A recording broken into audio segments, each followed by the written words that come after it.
The average retiree is bleeding out somewhere between $2,000 and $3,000 a year in subscriptions they don't remember signing up for, don't remember using, or thought they'd already canceled. That's not a guess. That's what happens when you actually sit down and read your own bank statement line by line, which, be honest, you probably haven't done in months. Today we're breaking down exactly how quiet, forgettable subscriptions are siphoning tens of thousands of dollars out of retirement accounts, dollar by dollar, charge by charge, and the 5-minute audit that gets it back before it costs you another cent. My neighbor Carl retired 18 months ago. Nice pension, paid-off house, should have been smooth sailing straight into the sunset.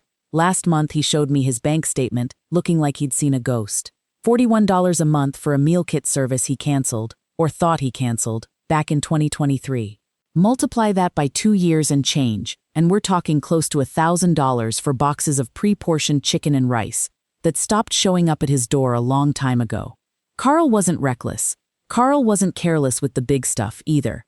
Man tracks his mortgage payoff to the penny, knows his property tax bill before the county does. He just wasn't looking at the small stuff. And that's most of us. We audit the mortgage. We scrutinize the car payment. We ignore the $40 bleeding out quietly in the background every single month, because $40 doesn't feel like anything worth the fight, until you add up 2 years of it, and it becomes a family vacation you never took. So let's count these down, from sneaky to downright criminal, with real numbers, real names, and real math, because vague warnings never changed anybody's spending. Specifics do. Number 8, the might need it someday insurance add-on. Better safe than sorry. Bob has add-on protection plans stacked on top of add-on protection plans, phone insurance, appliance warranties, roadside assistance he already gets free through his credit card. $19 here, $12 there. It adds up to $52 a month of just-in-case coverage for things that are either already covered elsewhere or wouldn't cost that much to just replace outright. That's $624 a year, and over a 20-year retirement, north of $12,000. Here's what nobody tells you about these add-ons. The company doing the math on whether to offer them has already run the numbers and knows they'll come out ahead most of the time. That's not insurance. That's a subscription wearing a safety vest. Number 7. The I'll use it eventually streaming stack. Number 4. Use it eventually.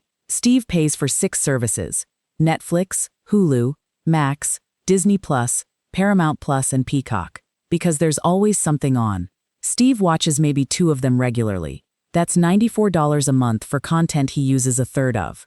Over a 25-year retirement, that unused 2/3 works out to roughly $18,800 he basically donated to shareholders he's never met and never will. That's not entertainment. That's a very expensive act of loyalty to a channel guide nobody asked him to be loyal to. Number 6.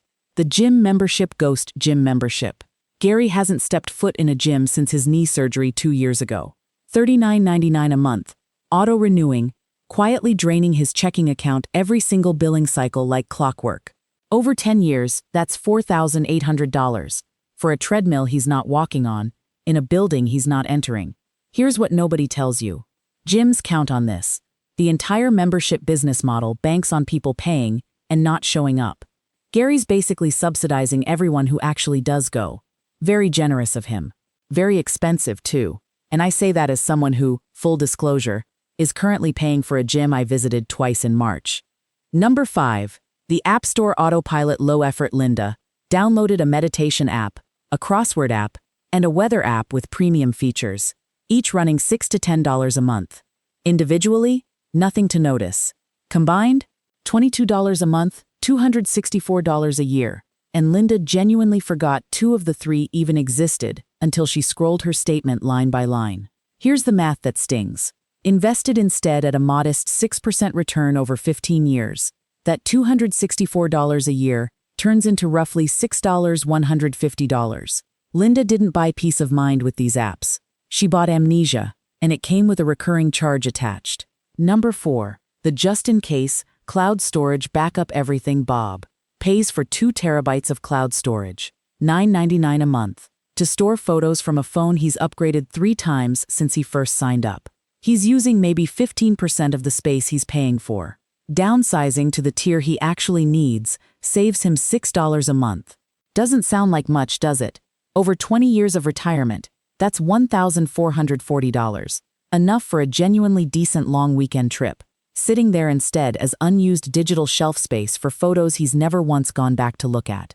Number 3. The zombie trial free trial Fiona is the classic case, the one everyone recognizes a little too well. She signs up for free trials, a magazine, a wine club, a software tool, and forgets to cancel before the 30-day window quietly closes behind her.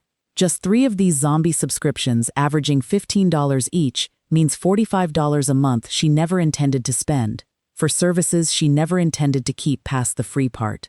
That's $540 a year, and in retirement math, using that classic rule of thumb where every dollar of annual spending needs roughly $25 saved to support it sustainably long-term, that harmless $540 zombie habit represents $13,500 of her nest egg on permanent, unnecessary life support.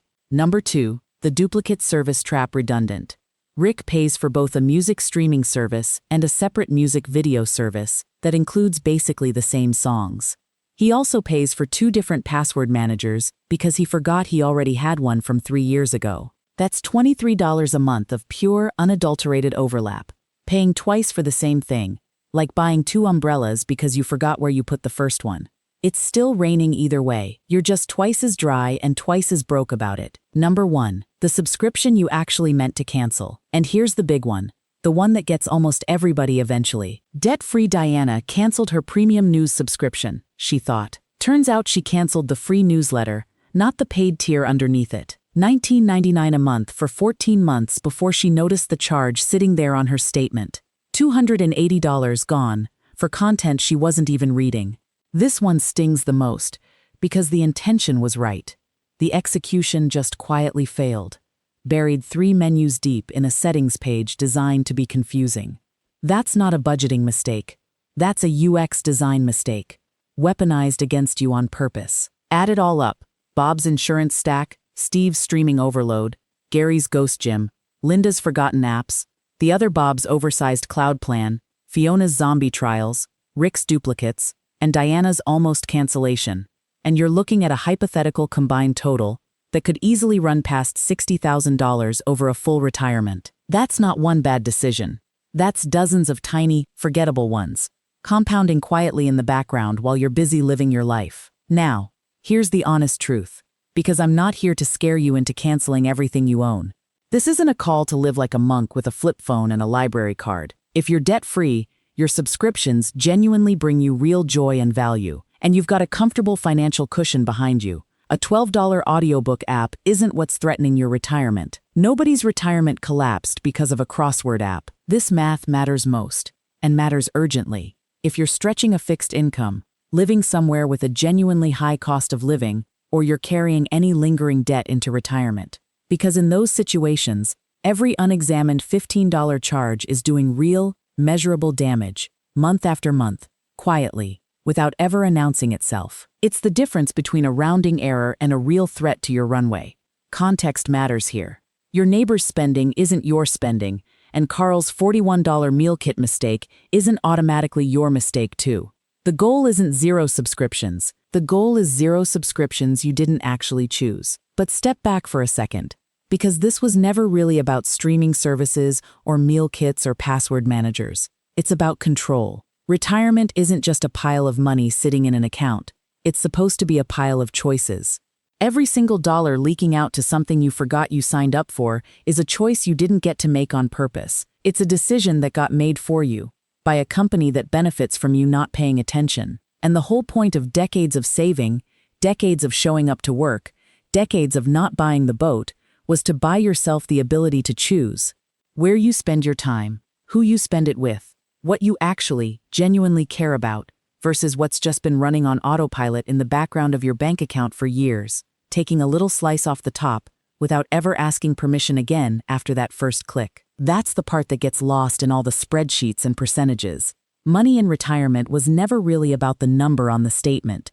It was always about what that number lets you say yes to, and what it finally lets you say no to. Every dollar you claw back from a forgotten subscription isn't just a dollar. It's a little more room to say yes to the grandkids' flight out, or no to a part-time job you took just to cover the gap. A subscription audit was never really about the $20. It's about making sure your money is being spent by you on purpose, instead of drifting quietly away while you're not looking. If this helped you spot a subscription you'd completely forgotten about, hit like. And seriously, go check your bank statement right now, line by line. I'll wait. And tell me down in the comments, which one of these 8 hit closest to home for you? The ghost gym membership, the duplicate password managers, or the zombie trial you swore you canceled? Subscribe for more straight talk on making your retirement money actually work for you, instead of quietly working against you. I'll catch you in the next one.